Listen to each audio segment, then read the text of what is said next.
Now guys, just before we start this video, I just wanted to quickly remind you to join our AFL Fantasy and AFL tipping comps. The codes are on screen right now. All you have to do with the tipping comp is download the ESPN Footy Tips app and join up to the league. And if you win either the AFL Fantasy League or the AFL tipping comp, you will win a $100 gift voucher to the AFL store. So make sure to click the links down below, join up, and let's have some fun. But for now, let's get into today's video.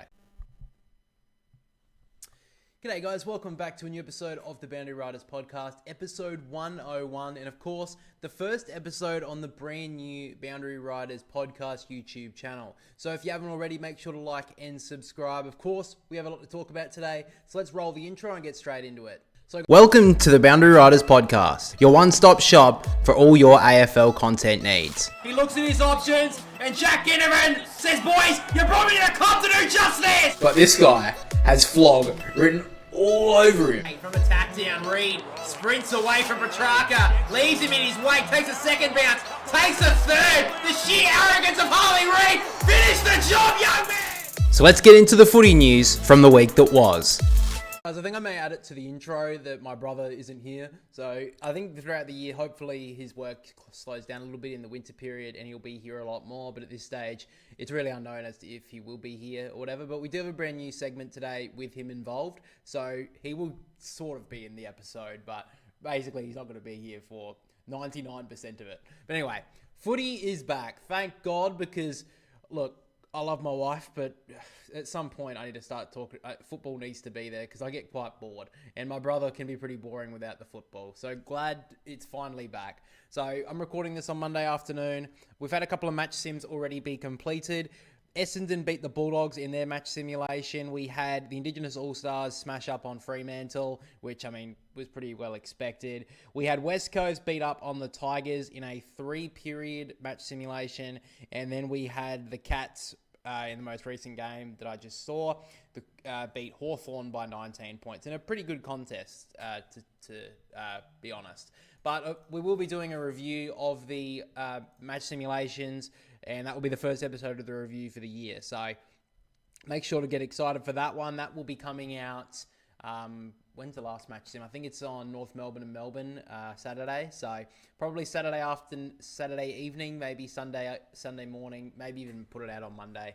But yeah, the review will be out very shortly, and it probably won't be as the same. Obviously, there will be no votes and stuff. We're basically just going to be going over statistics, player positional changes, couple of things I've noticed, and a couple of things that other people have noticed, and the scores. And obviously injuries. So that's basically how the first review will go. But when the review comes back fully, when the season begins, it will be a little bit pretty much the same as what it was last year, but with a couple of new things which I've kind of mentioned over the channel throughout the last couple of months. So get excited for that. The review will be back. And so will the video essays. The first one is going to be coming out on the first Monday in March. So it's all coming, guys. Don't worry.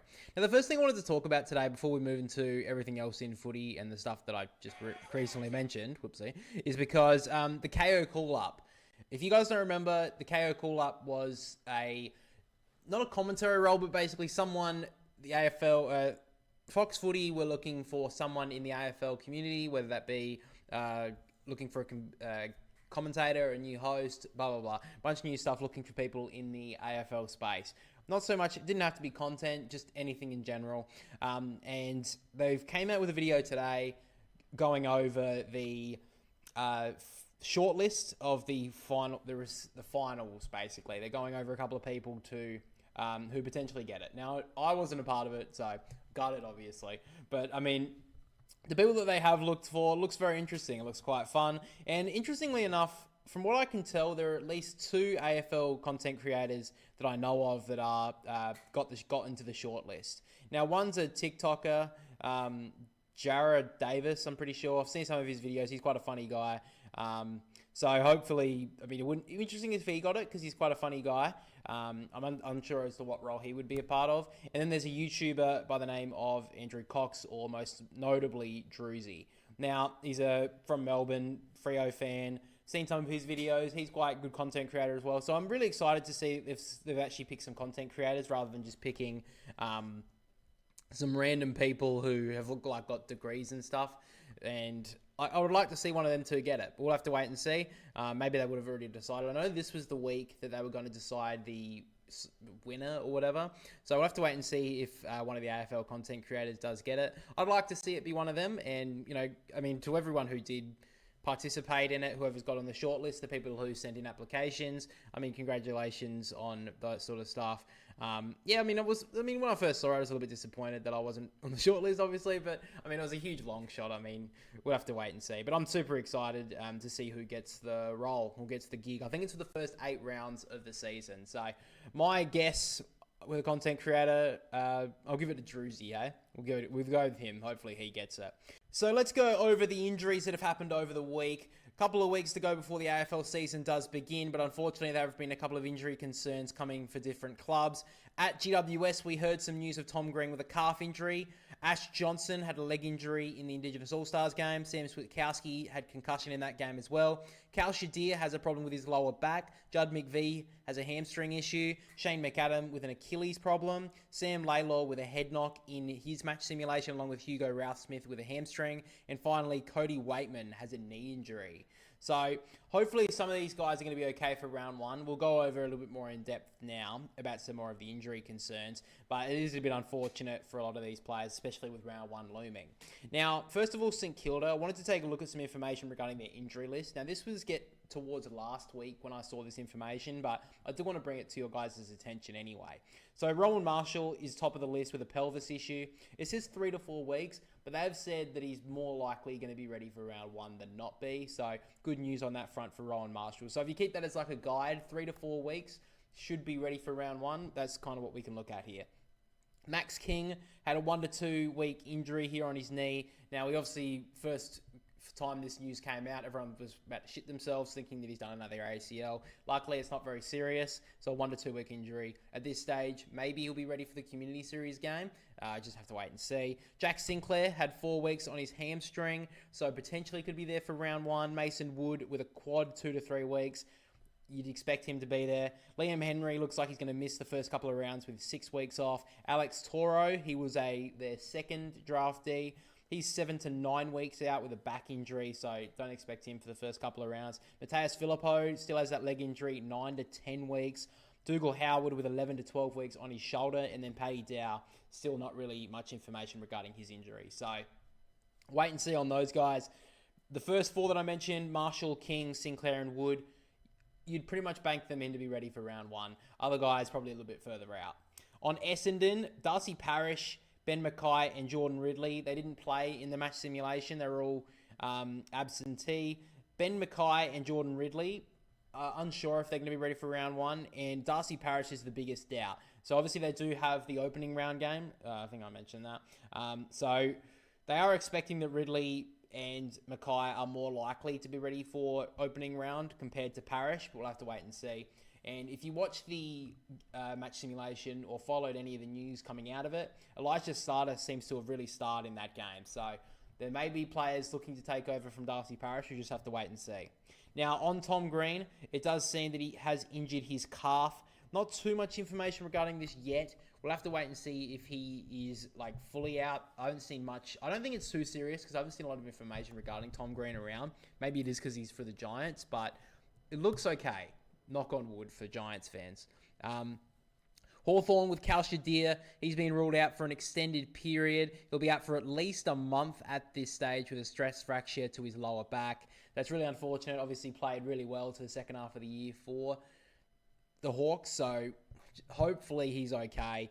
On Melbourne, a couple of really sad news stories here. First of all, Judd McVie, been one of the best players for them over the last 12, 18 months, has a hamstring injury. He's going to be out for 8 weeks, so he's going to miss the first 2 rounds of the season. Shane McAdam, unfortunately, has had to require surgery on an Achilles tendon injury. And with an Achilles, I'd be very surprised if he's even considered for the first half of the season. So really unfortunate for Shane McAdam. Really hasn't got going since he moved from the Crows to the Demons a couple of years ago. From the recent match simulation for Richmond, Hugo Routh-Smith appeared to grab at his hamstring in the second period and didn't return.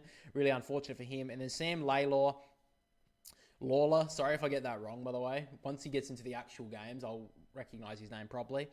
He was assisted off the ground after being pushed into a contest late in the game. This was like in the last few minutes of the match sim that he came off with after a pretty heavy knock. Now, he looks like a tough kid. I don't think this will keep him out of round one, but maybe he'll miss the Community Series game.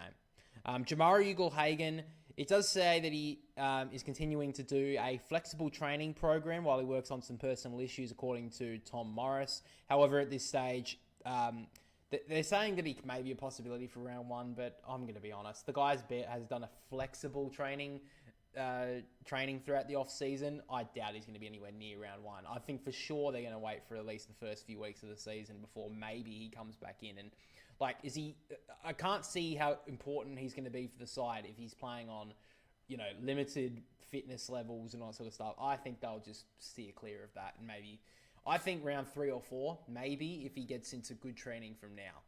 And finally, really unfortunate story, which just came out today, is Cody Waitman will miss the first half of the season after undergoing knee surgery. So the Bulldogs have been ravaged by injury so far in this preseason. We've seen Treloar, Tim English has had an injury problem. He did play in the match simulation, but that's not good news.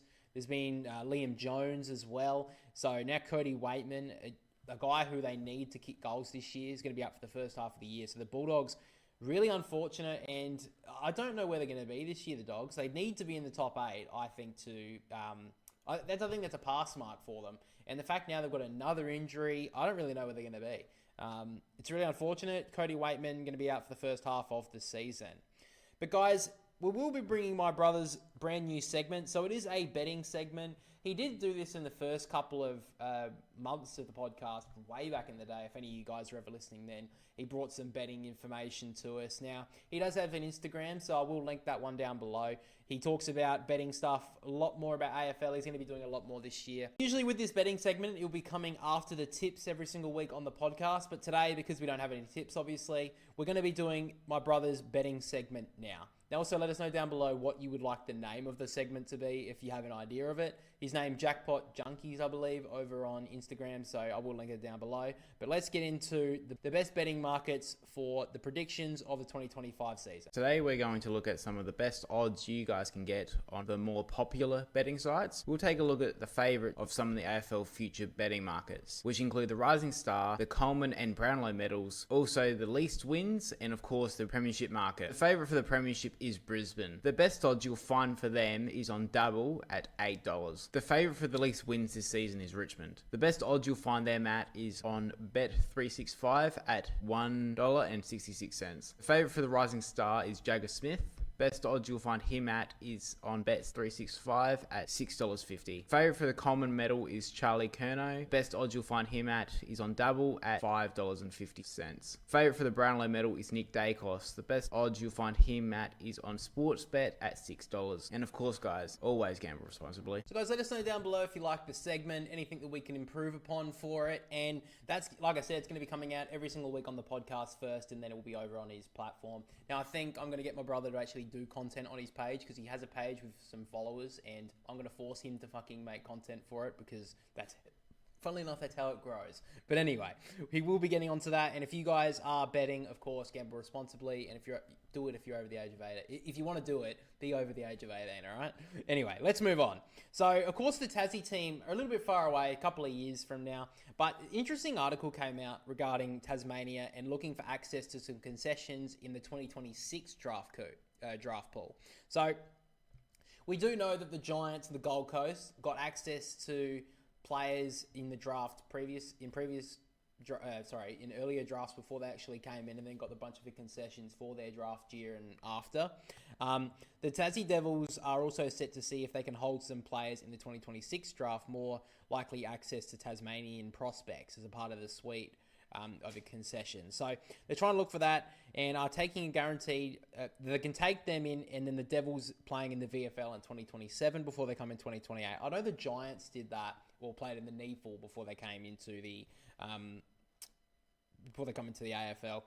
I did see an interesting segment before as well regarding the Tassie's team potentially having Tasmanian players be father-son. So one that came up was, I think it was Nick or Jack Rewalt having kids.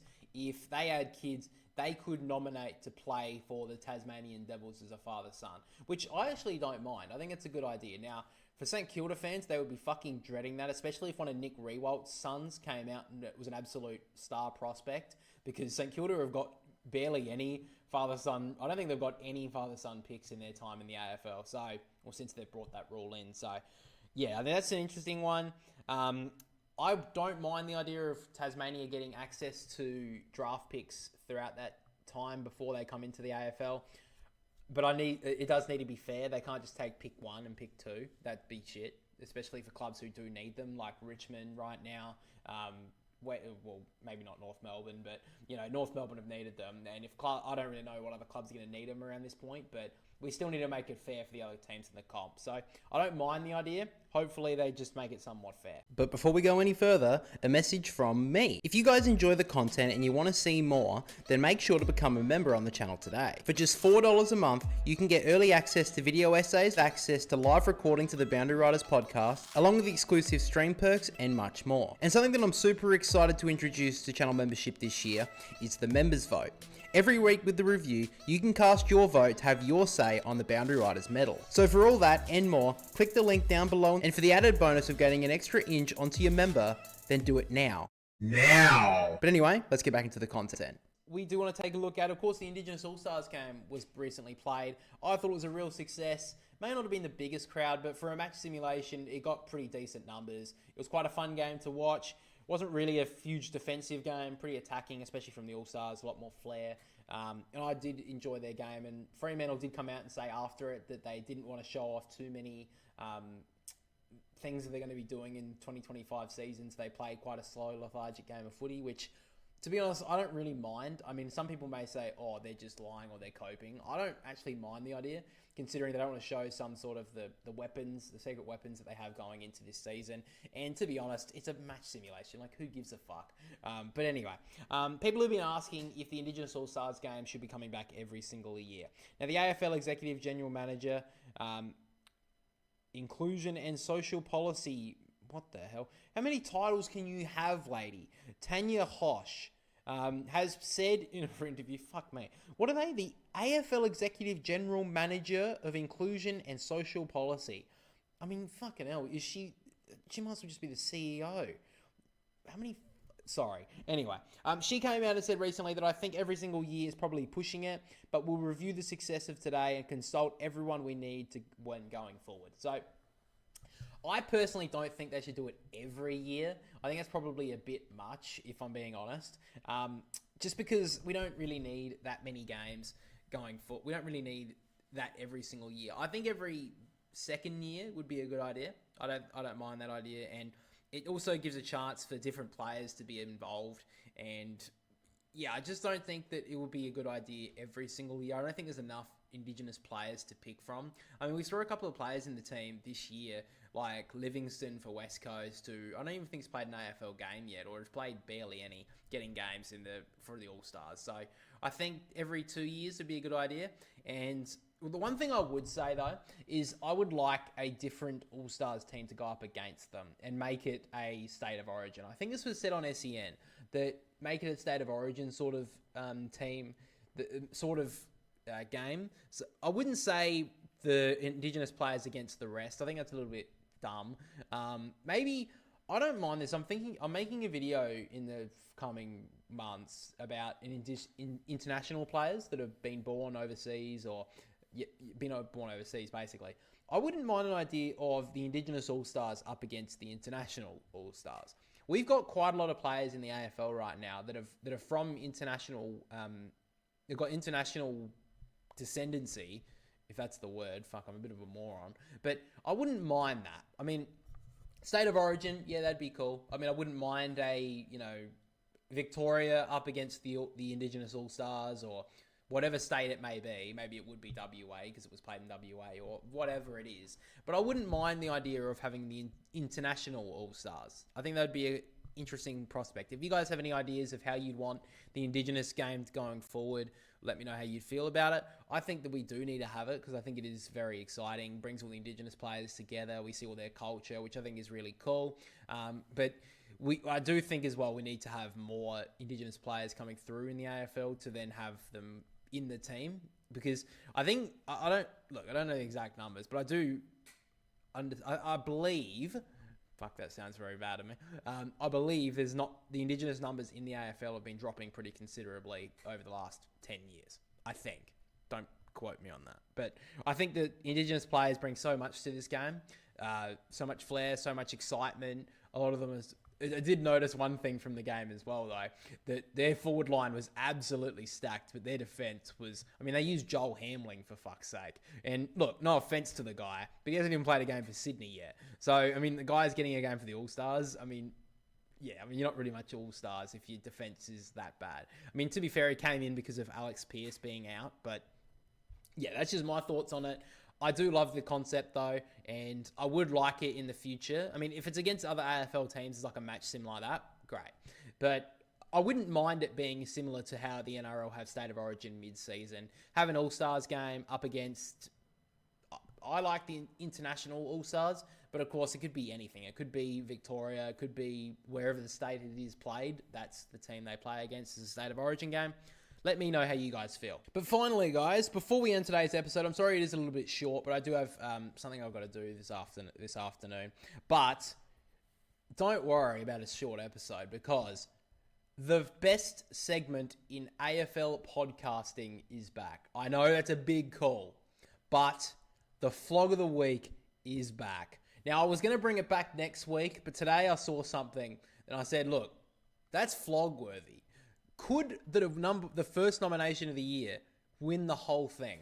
Now, if you don't remember last year, we did a Flog of the Week every single week, of course. And at the end of the season, with the Boundary Riders Medal live stream, we picked the Flog of the Year. Now, the Flog of the Year is an illustrious award. But think about it as, if you ever saw the show before the game, it was on Channel 10 back in the day. They had Tool of the Week and then had Tool of the Year. Similar to that. But we focus very much more on journalists and AFL media, because some of it can be absolutely bullshit. And our first nominee for the Flog of the Week for the year is the Western Australian news publication. Now, most people know them as a bit flog-worthy. Everyone knows they are. Last year, they had the infamous back page where they said, thanks, Simo, whatever it was, and showed how many losses they had. Or see a Simo. I can't remember what it was. It was something really, really rude, really. And it sucked. And it went around pretty viral. A lot of people in the AFL media were like, oh, that's horrible. But, I mean, for fuck's sake, you're a part of it. You're a huge reason for why they do it. It gets clicks. But anyway, they have jumped out of the races for the Flog of the Year award. They want it this year. They are begging for it. So they put out a post recently about Harley Reid, who is in every fucking Western Australian article. I swear to God, the kid can't fucking get out of them. Anyway, their post is about Harley Reid at a wedding, for Tom Barris's wedding. Of course, he was at the West Coast Eagles, moved to Hawthorn. So Harley Reid was seen sitting next to Sam Mitchell, the current Hawthorn coach. And I think most people can see where this is going. So the Western Australian have posted, it's a photo West Coast fans won't want to see. Harley Reid put in big bold letters, sitting next to Hawks coach Sam Mitchell at ex-Eagles Tom Barris's wedding. And then in caps lock, see the exclusive picture. Now, he can't sit at a wedding and have fun without some fuckwit taking a photo of him when he's smiling. By the way, not even interacting with Sam Mitchell in this photo. He's looking upwards. Sam Mitchell's looking down. So they're not talking at this photo. Now, granted, they may have shared a few words, but we all know what they're doing here with this stupid fucking post. They know that this will get clicks because people are so infatuated by this kid. Obviously, they think he's going to be the next Chris Judd. This kid can't walk around the fucking state without the Western Australian trying to come up with a fucking trade rumour story. I think he's dating the Carlton Yasmin Dersmer, I believe, who plays in the AFLW. And the amount of fucking trade rumours that I've seen regarding Harley Reid moving to Victoria because she lives in Melbourne is absolutely fucking ridiculous.